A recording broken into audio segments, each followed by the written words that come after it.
Welcome back to the Startup Growth Podcast. I'm your host, David Phillips, the founder and CEO at Fondo. And today we have a very special guest. We have Kush Patel. He grew App Academy from zero to over $25 million per year in revenue, and he did it without venture capital backing. He's going to talk about all of his growth tips on how he went from 0 to 1 to 5 to 10 and all the way to 25 plus. We've got a great episode talking about founder challenges, founder mindset, building teams, managing teams, and scaling. Speaking of scaling, I want to tell you about my company, Fondo. We can help you with that upcoming tax deadline. If you are a Delaware C Corp, you can join over 1,000 companies like PostHog and 11 Labs and use Fondo to put your accounting on autopilot. Find us at tryfondo.com. And don't forget, the Delaware franchise tax deadline is coming up on March 1st, and we'd love to take it off your plate for just $1. Tryfondo.com/one. And now, without further ado, into the episode. Awesome. Thank you so much for joining, Kush. Would love to start off with your origin story. Can you tell us the beginning of Kush Patel, the founder? Sure. I guess in some sense it probably started when I was pretty young because I grew up watching my dad be an entrepreneur. He was an engineer for probably like 20 years or something, then decided to strike out on his own and start something. And he did the whole .com boom entrepreneur thing and managed to sell his company and then took over that company that bought it. You know, it was a huge, crazy entrepreneur kind of story. Wow. And watching that, you know, firsthand from the sidelines there was pretty awesome and definitely gave me a lot of inspiration and excitement about entrepreneurship. I will say at the same time, I was also interested in finance, economics, and whatnot. So I studied economics in college and ended up going into finance, working at a hedge fund right after school. So did that for a couple of years. But even in that, I was meeting a lot of CEOs, a lot of founders, and seeing them build these companies and really thinking, oh man, it'd be really fun to kind of try this out. And, so started to get some of the startup bug. And then, I think combined with that and reading a bunch of hacker news, I really, I think really got that bug enough to jump in and dive in to start something. That's awesome. And you did a lot of entrepreneurial things growing up. I heard also running for president at your high school. Is that right? Yes, yeah, I did. Yeah, no, there was. Kind of so you're always a president. You've been a president since high school, huh? Yeah. I've always had issues around control, wanting more control over my environment. That all makes sense. It makes a lot of sense now. No, I'm kidding. That's super cool. And so when you were in, you kind of did some entrepreneurial things in high school as well and in college. When did you start reading hacker news? Yeah, it was at the hedge fund. So the hedge fund was actually based in India. It was an India-focused hedge fund investing like U.S. European money there, and I was mostly stationed there just to really meet the companies on the ground, that kind of thing. But I came home, visited San Francisco, and I met up with Ned, who became my eventual co-founder, and he was telling me about startups. He was telling me about Hacker News, and that was kind of what introduced me to that idea in the first place of this online community for founders and startup hackers and technologists. And I've been reading it daily, basically ever since. So it's the first thing I read in the morning, basically.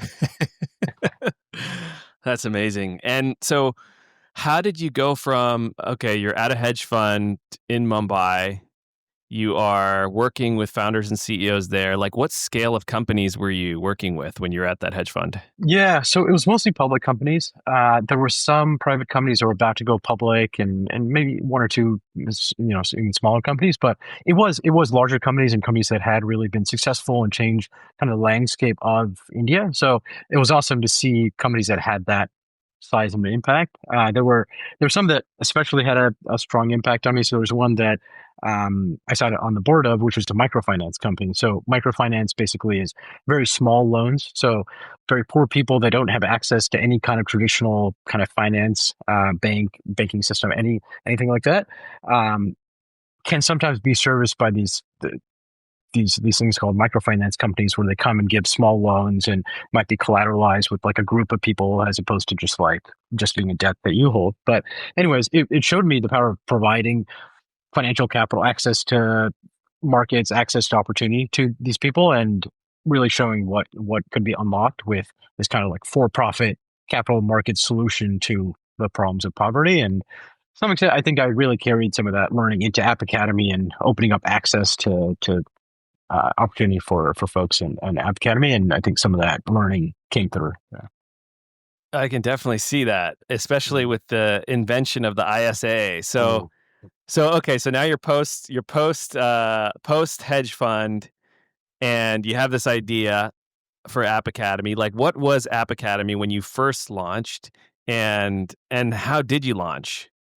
Yeah, so we started as a coding bootcamp. We were focused on training people to become iOS engineers. So we saw this big opportunity to train this whole generation of mobile developers that are going to be needed. Keep in mind, this is 2012, so you kind of see, the iPhone moment has definitely happened, but it's really building steam, and companies really need to hire a bunch of iOS engineers. So we launched this accelerated iOS bootcamp that was open to any basically adult that wanted to retrain or kind of get this new kind of training, jump into this career as a software engineer. So the way we did the first class was we kind of did it from a marketing point of view, brand building point of view. We said we're just going to make it free.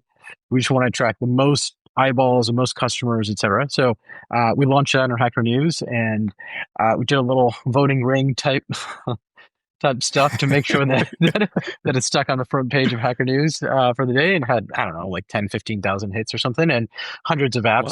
Wow. People that want, of course, I mean, we're giving away free education for a couple of months, but it really resonated with people, and that was something where we're like, okay, we know we can get the proof points in, and we can bring in the initial class, train those people, get them jobs, and show that proof point, and then start to charge people for it. So that was really how we thought, okay, how can we solve this cold start problem of having great job outcome metrics that are really going to attract the best students going forward. So that was how we did it. Yeah. Very interesting. And so at this time, so this was like 2012, App Store is exploding. Coding is like top of mind. There's a huge shortage of engineers. Like, what did the market look like? It was like you could go get a CS degree, but like CS graduates was declining. And this was a very new concept of learn to code and get a job in, I don't know, how long was your program? 10 weeks? Yeah. It was started as I think 8 weeks, and then we just got gradually longer and longer as the market, kind of Wow. matured. But it was so fast, and no, I mean, it was really traditional education, higher ed, maybe a master's degree or something. So you're talking about like 2-4 years, hundreds of thousands of dollars. The opportunity cost of not having a job, just very significant, and plus, these traditional education models, they would often train you on something like Java, or other technologies that, maybe enterprise technology companies are using, but startups are not using, right? So it's not even the cutting edge technology that these developers are actually using day to day. So that was something where we said, okay, we can use cutting edge technology. We can actually give people actual programming experience, right? Like 80% of the time in the class, you're working on a project together, you're building something, you can build a portfolio, you can show employers, hey, this is what I built, as opposed to, again, CS grads that at that time, and still to this day, some often didn't have that much to show for the 4 years of training that they were doing, especially from a kind of product point of view. Wow. And so you launch on Hacker News, you get 10,000 hits, you're on the front page of Hacker News, and you're giving away App Academy for free. How many like students did you take, and what was the like outcome of that first cohort? Yeah, so we took, I think it was about 20 students. We kept costs very low because obviously we weren't charging anybody. So I remember rent was, we rented space in San Francisco, it was like $2,500. We, got a bunch of IKEA furniture and put it together ourselves, and asked the students to bring their laptops. So it was very, my co-founder Ned taught the class. I was doing all the other stuff. So it was very much a low cost effort. So that But yeah, we were able to achieve really good success with that initial class. So I think, as I recall, I think it was about 90%, 95% of those students ended up being placed as software engineers, making like 80, 90,000 bucks a year, right? So for a lot of these people, really Wow. transformational. I mean, these people are definitely like just baristas or, recent people that have dropped out of college or, right? Like just people from all walks of life that were able Whoa. to jump into this like really exciting career very quickly. Wow. And so at this point, this is self-funded, or did you Mhm. raise any outside capital to get started? Yeah, my co-founder Ned and I put in a few $1,000 of our own cash. I think, yeah, two, three, it was like three, four, Wow. yeah, $1,000 each. So, but yeah, I was kind of off to the races after that. Okay. So a few $1,000, a post on Hacker News, you have 20 students, well, Mhm. hundreds of applications. So how Mhm, did you mhm. like decide on those 20? Because you Yeah. mentioned there's like Mhm. all walks of life that had a 90% success Yeah. rate. Like Yeah. how did you choose those people? What was Yeah. the common thread amongst them? Yeah. So we were looking for definitely people that had hustle, determination, kind of showed it through previous stuff they'd done. So in that sense, similar stuff to what a hiring manager might look for. We also look for, we give people, kind of an online tutorial of like a very introductory learn to code kind of thing and said, hey, try this out. See if you even like it, right? And then let's talk about it. Let's kind of walk through a coding exercise, that kind of thing. So just to see the aptitude, see the interest level that people have in the actual skill, right? Because sometimes I think people get excited about careers or startup outcomes or whatever it might be. They get excited about the outcome, and they don't really realize what the actual process and day to day is. So we want to expose people to some of that day to day and say, okay, cool. It's a really exciting career, pays a lot, whatever, but do you actually want to do this for 8, 10, 12 hours a day? So that was kind of how we selected people, or a few kind of filters like that. And so you were interviewing people, Ned was interviewing people. How many total applicants? You said a couple hundred?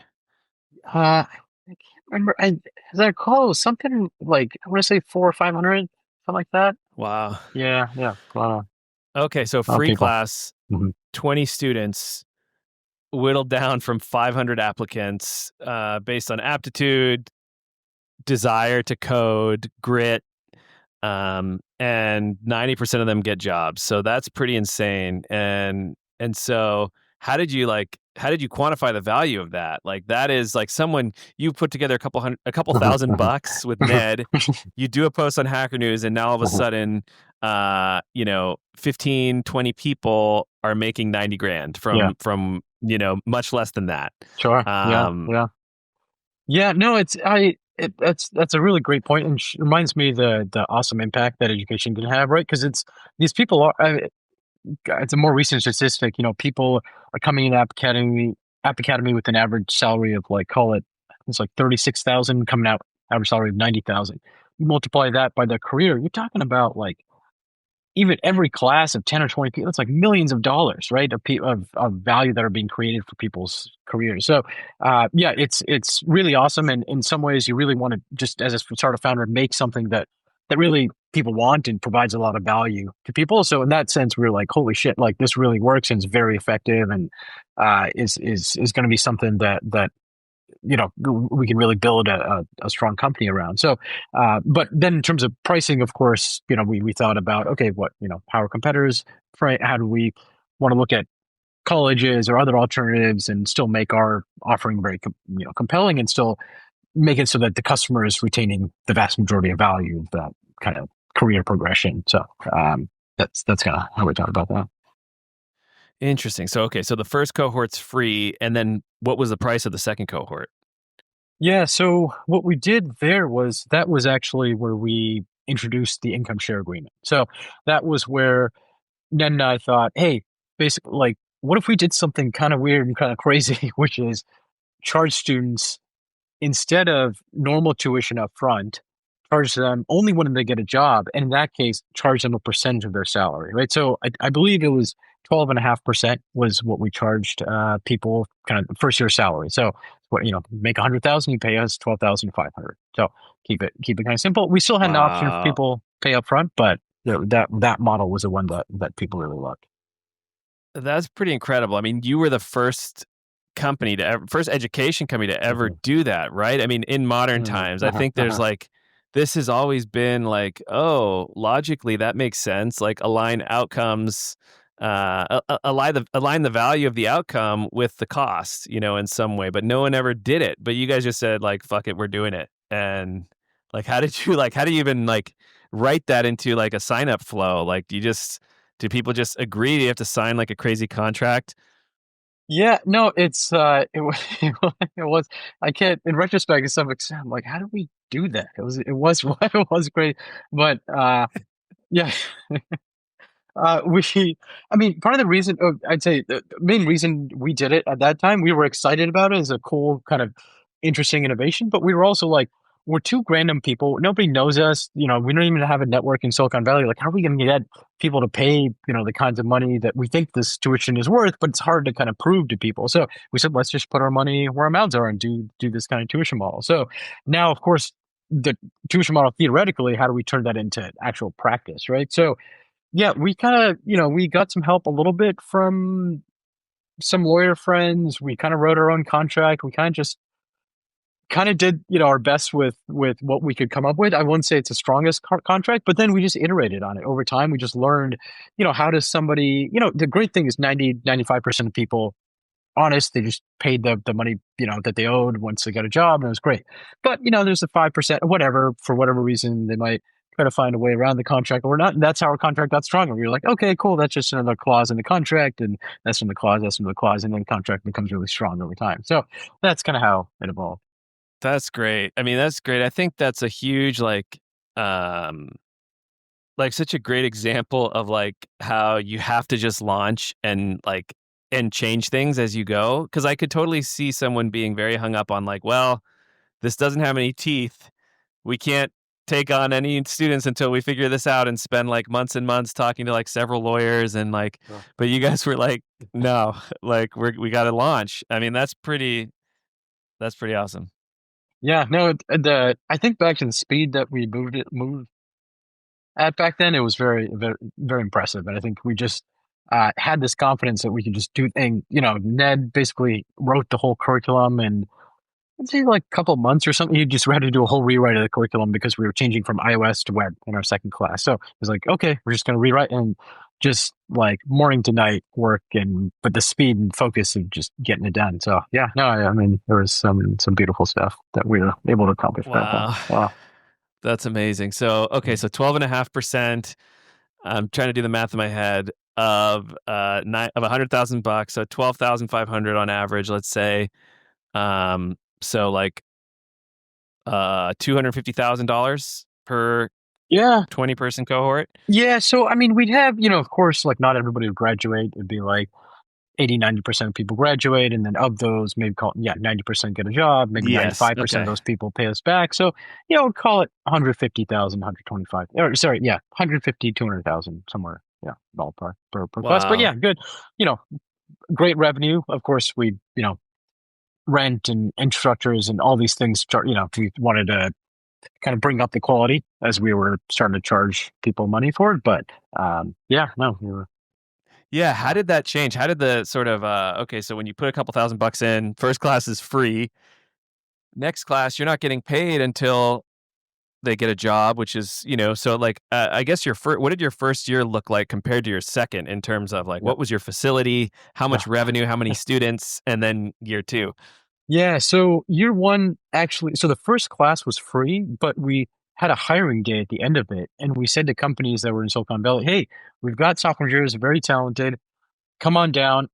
We'll only charge you, recruiting fees, right? Standard recruiting fees if you hire one of these engineers." So I think we made Uh, 20, 30, nice. 40,000 bucks. So not, I mean, grand schemes, not a ton, but also you don't need that much to run the next class. And it totally funded our operations for the next class. So that was great. It was, I think Twilio was the one that may have hired one or two people back then. And, yeah, anyways. So, um, yeah, that's kind of, Wow, that's nice. yeah, yeah. So first year, revenue is probably less than 100,000 bucks, I think. Year two, though, things really started kicking. We did a full year of classes. We definitely got nicer facilities, invested in hiring up teacher instructors and TAs and whatnot. But as I recall, we did something like, I mean, it was just kind of bananas to me. We did like 4 million, 4.5 million revenue, like Wow. 2.5 million EBITDA, just like crazy Wow. profitable, like just out of the gate.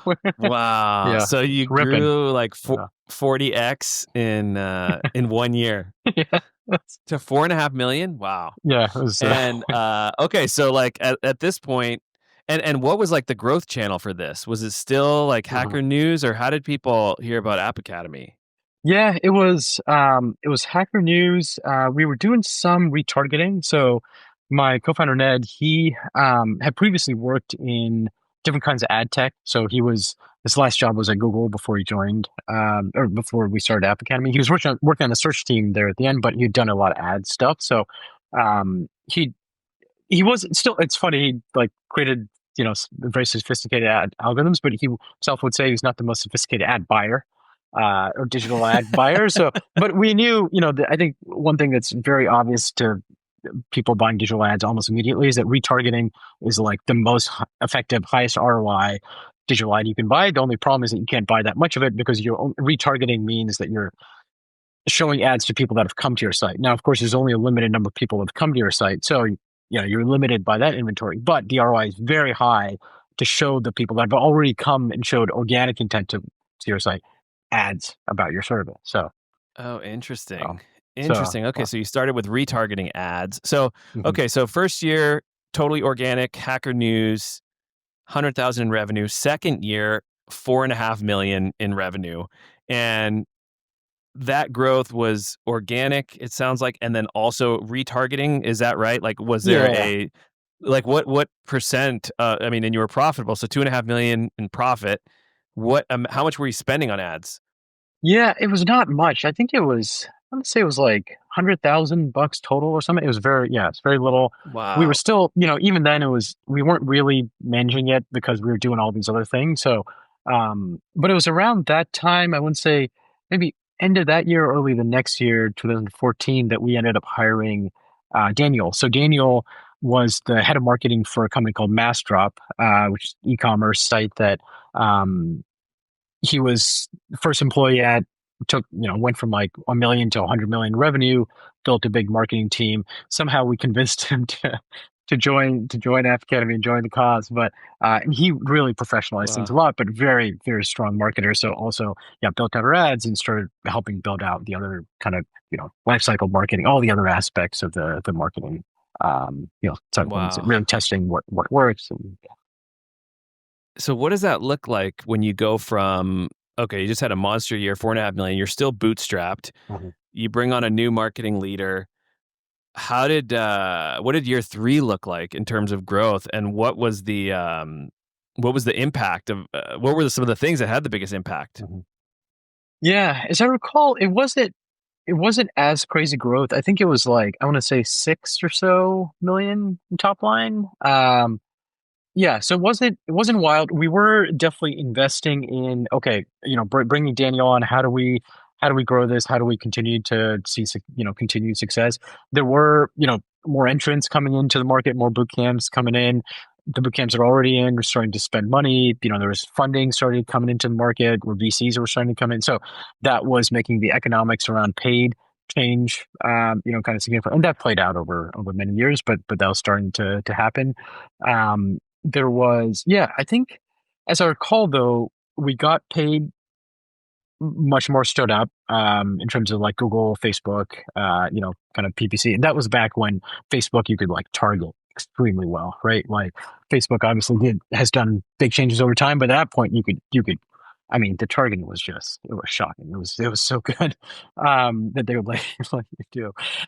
So that was something that worked well for obvious reasons. I'm trying to think, oh, the other big thing was that we launched the New York campus. So, uh, we started, actually, I didn't mention this, but we started App Academy as an in-person kind of coding bootcamp. That's how all these coding bootcamps had kind of started. To some extent, I think the technology wasn't really as much there that enabled online education. So things like Zoom and these things didn't really exist. So yeah, sure, you could do it over Skype or whatever, but yeah, it's just subpar experience. So, so yeah, we started brick and mortar school in San Francisco. And then 2014 was when we launched in New York. And that again gave us a good kick because we started to access this whole other coast, this whole other set of students, and we're able to serve them and serve them close to where, they wanted to live and be.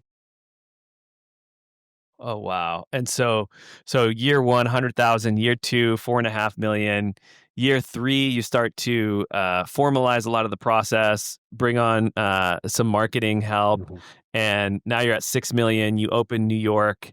What is year four all about? Sure. Yeah. So I think, continued growth. I can't remember, but I'd say probably another 25% or something. It's not 30%, so some uptick, but not huge, but still, solid, consistent growth, especially considering we're bootstrapped, trying to manage so that we stay profitable or stay, kind of break even at least.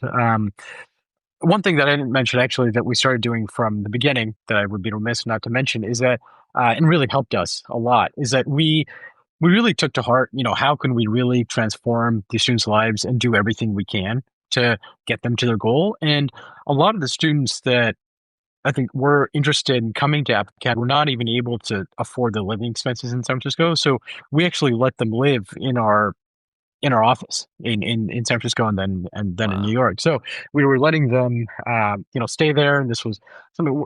Elon Musk style. Yeah, there you go. Yeah. So these were really, very hardworking students and really willing to put in the energy and kind of mental what fortitude or whatever it took to live in that kind of condition and then go and code all day long. But it was, yeah, I think something that we did for the students that I think really ended up actually giving us a lot of growth because we were the only ones doing it. And these students really did value that. And then they turned around and said, holy shit, like App Academy's really wanting to help you. Or like, I'm definitely going to recommend this to all my friends. Right. So that organic growth continued Wow. to kind of compound. So yeah, I'd say, years 4, 5, 6, 7, I unfortunately, I don't know that over a 12-year journey, I'm not sure I can rattle off all of the growth numbers and the things that happened. But yeah, I'd say we continued to, iterate on the offerings, the model that we had. We tried to stay competitive from a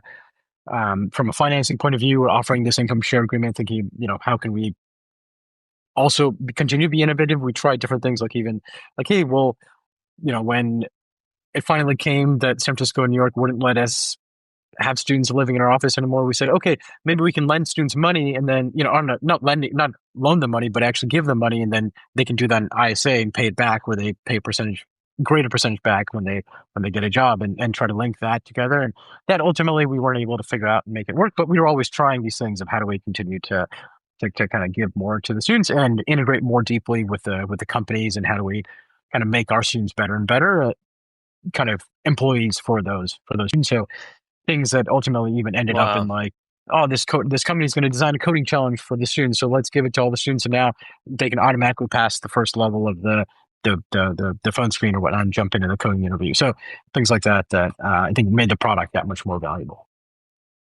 Wow. And so like really like yeah, just continuously like uh, looking for ways to make growth more frictionless for everybody, which is interesting. You'd like change, I mean, it's product-led growth Right. and plus um word of mouth and good retention, and then add, so it sounds like it's never like one silver bullet thing, and it Yeah. never stays as that one thing. No. It's No. like you have to keep trying different Yeah. things. No. Yeah, it's It- it's funny. Yeah, I was talking to an entrepreneur friend of mine that she's at like 30 million, and she's like, yeah, my only goal for this year is how can I make my product 10x better for my customers. I'm like, it just never ends. It's just constant thinking of how can I make my product better and better for my customers, and that's how, I think long term really strategic growth and defensibility comes in. So, yeah. That makes a lot of sense. I mean, they say that, I mean, happy customers is the best growth lever, Mm, right? mhm. Yeah, no, It totally agree, and definitely we've seen that it in space. Yeah, compounds. yeah. No, it really Wow. does. And I think And the so, brands get built and the respect gets built, and just the same way that Fondo's earned a lot of it. I think even the few years uh, that Fondo's been around, I think just people saying, "Oh man, I really trust." Especially for something important as education or tax, right? You want partners that you can trust, right? So yeah. yeah, Yeah, awesome. Thanks for the shout out, Yeah. Kush. So how did you think about this, like as CEO, like as you're growing and I mean, there's so many things you're managing, right? You have a really high touch product where people are like investing their lives with you, and you have like a growing team. You're trying to grow revenue. Like, how did you, and you're bootstrapping it still. So Mhm. even at this like, multi-million-dollar level, 6 million plus, you're bootstrapping. Like, how did you think about growth goals? Because it was just you and Ned on the board, right? So Yeah. how did you set goals for the company? Yeah. It's poorly for a long time, I'd say. Uh, I yeah, sometimes I have these dreams of like, should I just call up all the people that I've like managed over the years and just did a shit job of being a leader on them. Man, it's just, I don't know. Yeah, every year I think I Uh, become a better leader and I look back and I'm like, what was I doing? How was I just such a, yeah. Anyways, but I think uh, that's growth, and that you're right. I mean, you have to look back and you have to be like, okay, cool. Yeah, there's a big difference between where I am now and there. And but yeah, I mean, I'd say there are ways I did it back then. I would not advise anybody to do it that way. I would be much more focused in my goals. I think I had these great ambitions and set way too many goals and set them way too top down and didn't think about, okay, sure, top down goals make sense. Top down meaning like, okay, we want to hit this big goal or we want to hit this kind of thing that comes a little bit out of thin air, right? Comes out of the dreams and visions of an entrepreneur, but then also set the goals equally as much from the bottoms up of like, okay, but like this is the plan and of how we're going to do it and how it can be done, and it's not totally like unreachable with the team or resources and whatever that we have. Or if it is, okay, cool, we'll just do one less goal and focus in and really focus on, okay, this is the most important goal. So things like that. Yeah. But those are wow. some of the learning. And so as you hit these like big revenue inflection points, like now you're getting to 10 million in revenue. How did you think about growing your team and hiring people? And how important was it that they had done it before, what you were hiring them for? Yeah, that's a great question. I think I definitely uh, indexed a lot for people that were high potential, that really startup people and really like willing to put in work. And because we were people that came up with this crazy idea and we were like, okay, yeah, this income share agreement, let's just do it. And we really, I think, really loved and attracted people like that. And we're excited about those people. And often those people were not people that had done it before. They're more just like kind of like cowboy, cowgirl kind of mentality type people. They're like, yeah, fuck it, Yeah. we'll just do it. Or like, yeah, that's fine. We got to do this crazy thing. Like, yeah, sure. So I think in the earlier days we had more of those folks. I always wonder. We did, as we got bigger and bigger, bring in some of the people that brought in the process and experience and whatnot. I always wonder, did we do that too early? Is there, what is the right mix of that on the team? I don't have a great answer for that, but we did start doing it probably around the $10 million mark, and I think to some extent, especially for certain functions like the CFO or something, I think it makes a ton of sense, or VP finance or whatnot, to be a partner with you and just not, you don't want to do startup finances like a, you know, so, in a kind of off the wall way. There's some things you want to, again, trust your partner for. So, yeah, Yeah. I think depends function to function. But marketing, for example, I think that can like continue for a very long time, if not forever, to be people where it's like, yeah, person maybe has never had experience in marketing, but just a very creative, innovative, kind of hustler type person. So a lot of the strongest, marketers I know are founders, but they're also, yeah, basically people that have never done any professional marketing functions and just like, yeah, let's just try this thing or do it. Or they're kind of like almost like PT Barnum, like Yeah. kind of showman or, kind of Yeah. Richard Branson type people. Right. So, Yep. Yep. yeah. Yeah. That's awesome. Yeah, I think it's crazy to think about. Yeah. What is the right mix of experienced versus, like you mentioned, just deep desire to like do whatever it takes to win, and what's the right time to sort of mix it up, and how do you manage company culture, like all this stuff, like because you like grew the company up from zero, Mhm. Hacker News Post to, now we're talking this part of the journey, you're over 10 million in revenue. How many people did you have at the company? Yeah, I think it was about 50 people at that time. So it's still, yeah, pretty So- lean in the grand scheme of things. But Yeah, I think that's How, roughly what I'm looking how did for. you structure? So like as CEO, you have the goals you're setting, you're managing the culture, unconsciously or consciously. You have your direct reports, like, but how do you structure the company? Like, Mm. did you have more of a flat organization, or did you have different levels? Yeah, it was in some sense. So it's very different than I think the average $10 million tech company because we had uh, because we were a school. We were teaching people. We had instructors. So 40, maybe 35, 40 of those people were instructors or coaches. So these were software engineers full time on staff, but they were working all day long, kind of teaching, coaching students, mentoring them, helping them, get into the jobs, learning technologies, all this kind of jazz. So the other 10, yeah, it was like a marketing person, a sales, right? Like all the way down the line, essentially. So that Hmm, hmm. that org was pretty flat. That for a long time was pretty flat just because there's actually not that many people in the grand scheme. We're talking like 10, 15 people for a long time. So that I think was very effective in that kind of flat structure where there wasn't ego politicking. Was I did my best to try to keep that out of the organization as long as I was able to. So Wow. And so there was a point where your growing App Academy, New York SF campus, keeps getting bigger and bigger. At some point, like online education becomes a big part of the conversation, and that's like a huge yeah. difference from in person. Like, Mhm. how do you approach that? I mean, that's a whole new thing to learn. Sure. And was that like starting over in terms of like how do we deliver this? How do we scale it?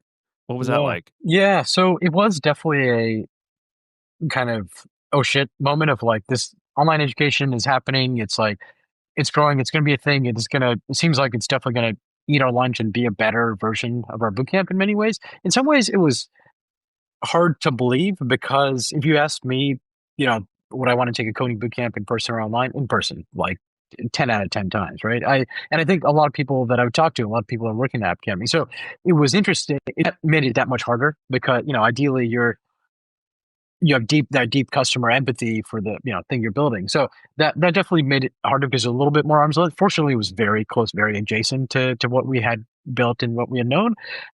We took the time. Fortunately, we got lucky and we decided to make the transition probably like a couple of years before COVID. So that really, and we did it in a careful way where we said, okay, we want to deliver the same results where maybe, the top brand in coding boot camps.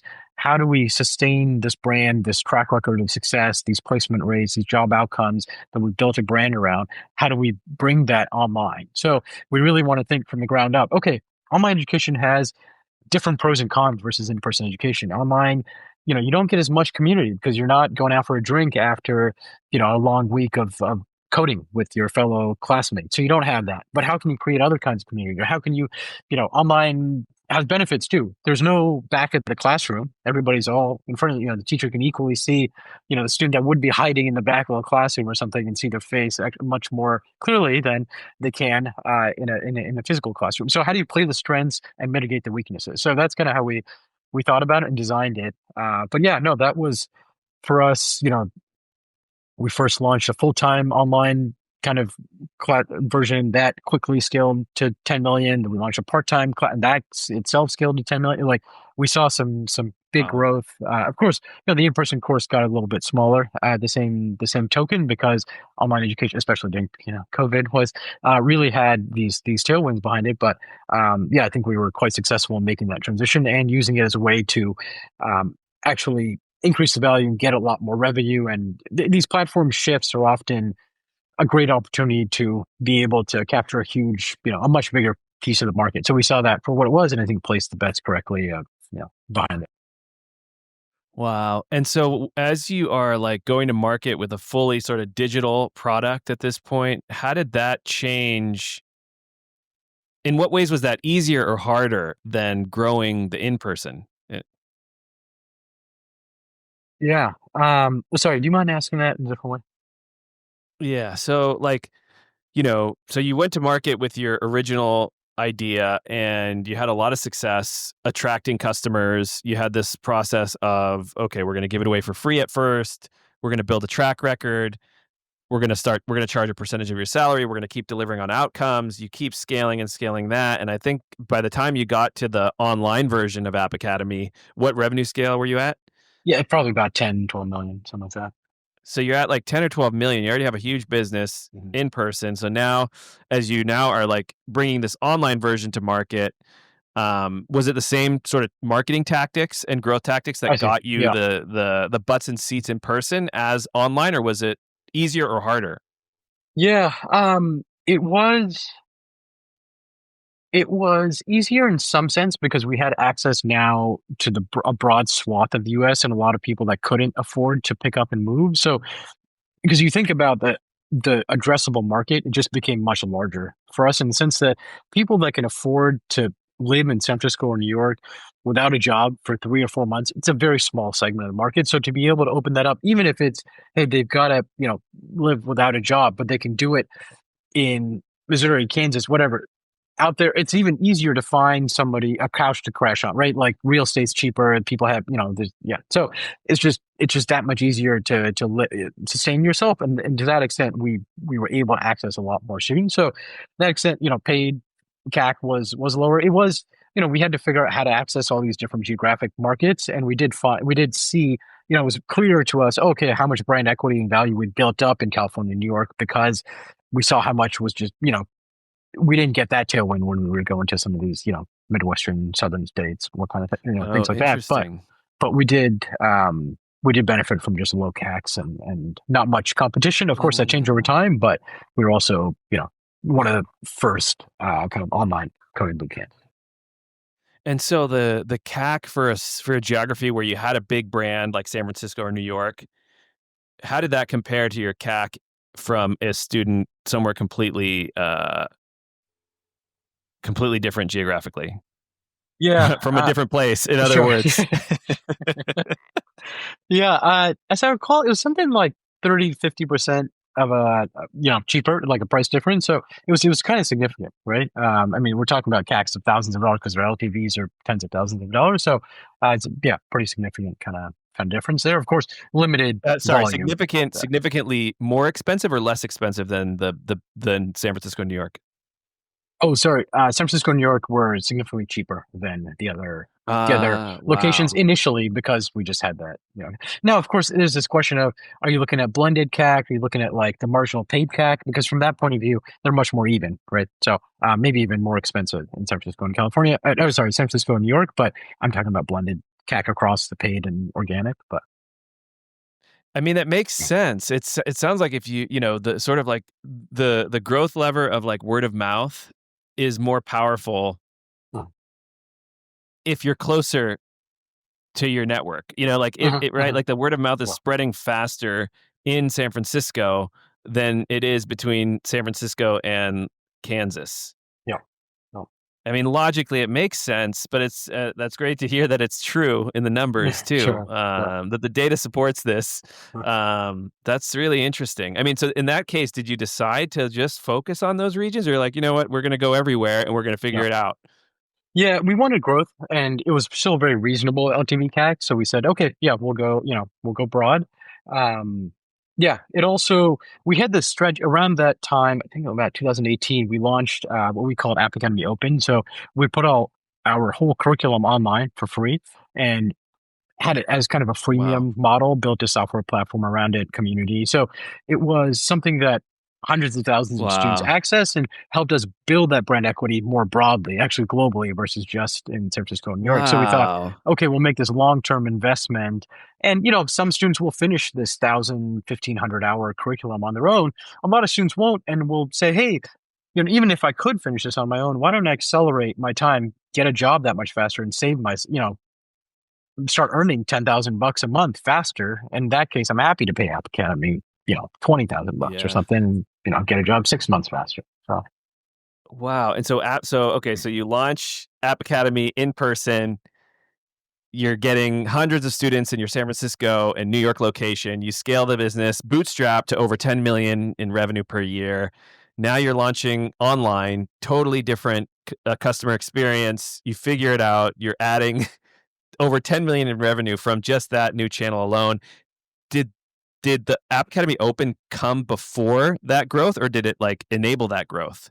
Was that like your top of funnel? Yeah, it was. We got a good conversion rate from the App Academy Open into our online paid courses, so that worked quite well. I'm sure it cannibalized a little bit in some sense also, but I think net it gave us positive benefit. And so would you focus on growth in that sort of channel and then optimize for conversion from that channel, or was it all happening at the same time? Like, how Yeah, did you decide where to double down? yeah, we were trying that at various points. I think we did some optimization to some level, and then at some point we say, okay, this part seems to be working pretty well, and we're not seeing enough conversion here. Or what, and so we just look at different pieces of the funnel and break it down and lot of gruesome detail basically, and look at that Yeah. detail very often and think about, okay, how do we maybe focus teams or focus people on this part of the funnel and that part, and where do we want to attack and focus over time. So that's how we think about Wow. goals also was. Yeah. And so at this point, you have a few products in the market. Okay. They're all kind of similar, but also have their own unique funnels. Mhm, mhm. How did you think about like setting the goals in these different parts of the funnels? Like who was responsible for what part? And did you know that, or did you figure it out? Like that, I'm super Yeah. curious about that because it's a lot going on. Yeah. Yeah. No, I mean it's hard, and we thought about to some extent the product funnel was okay, you hear about App Academy 2, you enroll. But in another sense, it's you hear about App Academy 2, you get a job, or even to you paid all your tuition off, right? So we would think about it often in that sense from a kind of product point of view. So we think, okay, there's a head of admissions that kind of, or sorry, I should start with the head of marketing that looks at everything that's from you heard about App Academy to you're going to submit an application. Once you submit an application to you enroll, that's where actually two teams focus. So the admissions team, which is kind of a sales team, and then um, what we called the selections team. So they actually decide who gets into App Academy, and they report into a totally different function because we want to make sure they're not incentivized or kind of pressured by any of the sales or marketing goals, but they're a totally separate kind of function. But those two teams kind of together work on getting people through that funnel, the right people through that funnel. Then, of course, there's a separate prep work team. So, but once you're enrolled to, when you actually start the class, who's going to focus on how do you not let students drop, but actually make them that much stronger during that time period and make sure they don't kind of disappear or whatnot. So after that, we had the instruction team that focused on the core instructional weeks. So that could be anywhere from 10 to 26 to 52 weeks, depending on what kind of class they're taking. But and then the coaching team. So that team would work with the students once they graduate and really not stop working with them until they found a job. So them and the partnerships team would also work with employers to match these students to. So as you can see, we split it up into many different pieces of the funnel and tried to make it so that people could have a small piece that they would feel ownership over, that could make a big difference, and was really, kind of measure as cleanly as we could how strong were people and what was the signal coming in to the piece and coming out, so we can measure their success and kind of hold them accountable in that sense. So that's kind of how we thought about managing the business, and we kind of structured the org kind of around that. Wow, that's pretty incredible. That's like the customer journey funnel, tightly managed and optimized to get that word of mouth. I mean, it's really that's why App Academy is so successful. It's like sounds like a very tightly managed customer experience where each part of the funnel, it sounds like you had goals for every stakeholder at each part of the funnel, or every Mm-hmm. sort of participant in the Mm-hmm. Mm-hmm. product delivery. Like how did you come up with those? Was it easy? Just like looking at the student Yeah. experience, or It was not, but we got better at it over time. We kind of understood, okay, these are the North Stars that matter, and these are the ones that really want to focus in on. So it did get easier in that sense, and they didn't change that much because the product fundamentally was pretty similar over the years. I think to the extent that the product would be Mhm. changing, I think it would have been harder, but well, And with so many moving pieces, and now a team that's probably over 100 people, like how did you keep the whole team aligned? How did you share goals together and stay collaborative and in the know? yeah. So we did a a whole bunch of stuff. So we did all hands pretty often. I tried various things at various points that I think were successful. So I'd write emails to, weekly emails to the team.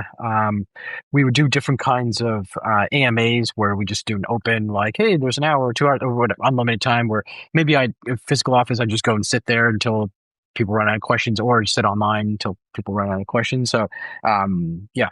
So did Wow. that. We did, yeah, different like cross collaboration meetings. We'd have like, of course, leadership team meetings, but we'd also have like what we call lieutenants meeting, which would be the second level down. We'd have all of them kind of meet and give them, kind of ownership and goals and whatnot. We do, yeah. So, all sorts of different things, kind of get the message out there. Wow. We keep on repeating it. Well, yeah. That's great. That's some great stuff. That's always seems to be the hard part is keeping everybody aligned and excited and like rowing in the same direction. And yeah, it sounds like that was hard, but you really pulled it off. So you know you bootstrap this thing. So now at this point you've grown it to like over 20 million now. Like what was the peak? Yeah, so I think we basically crested over 25 million for the peak. So Wow. that, yeah, that was, yeah, That's it's and something totally bootstrapped. that felt pretty awesome. Yeah, kind of reaching that stage. So yeah, totally bootstrapped. So able to do Wow. it without that external, kind of funding, which definitely took longer and then may have made it a little bit more painful than it needed to be. But Founders love pain though, right? that's true. That's true. Wow. And so like how did you did all this sort of self-funded bootstrapped and all the benchmarks, like everything online is about how these venture-backed companies scale. What's the CAC to LTV that VCs are looking for?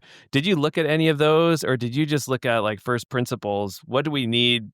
What do these things need to be for this to work? Or how did you think about that? Yeah, I definitely looked at those benchmarks. I think it was helpful, even though I didn't want to play that game necessarily. It was something that it was great to just know what was best in class and what to, because even though we didn't want to go that venture back route or didn't go that route, it was something we did want to build a very strong company, attract the best talent, and build a world class company. So the question was, okay, what does that mean? How do we define, and what are the metrics that we need to do to have to make sure that we're investing the right amount, but not investing too much. And I think some of these rules of thumbs, heuristics are helpful to answer those questions where it's like, okay, how much should you be spending in marketing, ad spend, sales spend compared to how much you make per customer? And it's a kind of fundamental question about business that, sure has something to do with putting VC dollars to work and making sure you're making a good return on that. So that I definitely get that's one angle to look at it. But another's just, okay, how do you build a robust, sustainable business and what are the metrics?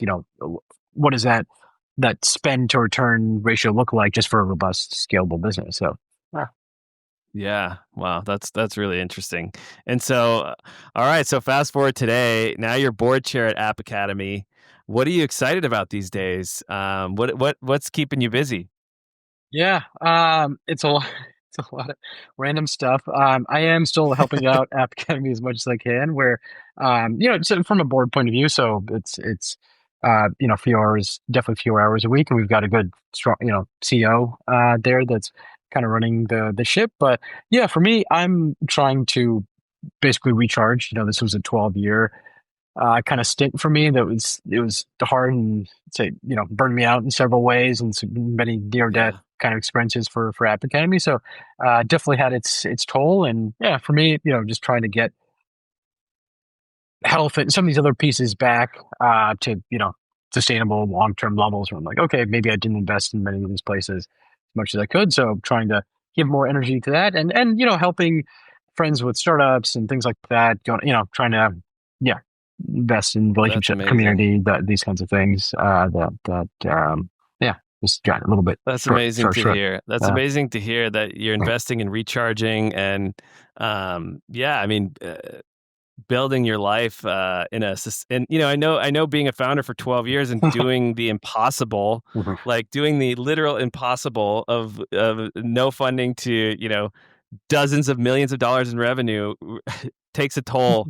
And I'm really happy to hear that you're recharging and got some fun stuff going on, and excited for whatever you decide to do next. You're a legend, Kush. We're Thank so you. grateful to have you here on the podcast, and would love to keep the conversation going sometime. Awesome. Yeah. Thank you. Thank you for having me. Great thinking about the journey and, kind of zooming out a little bit. So appreciate the conversation. Awesome. Thanks, Kush. Yeah, of course, man.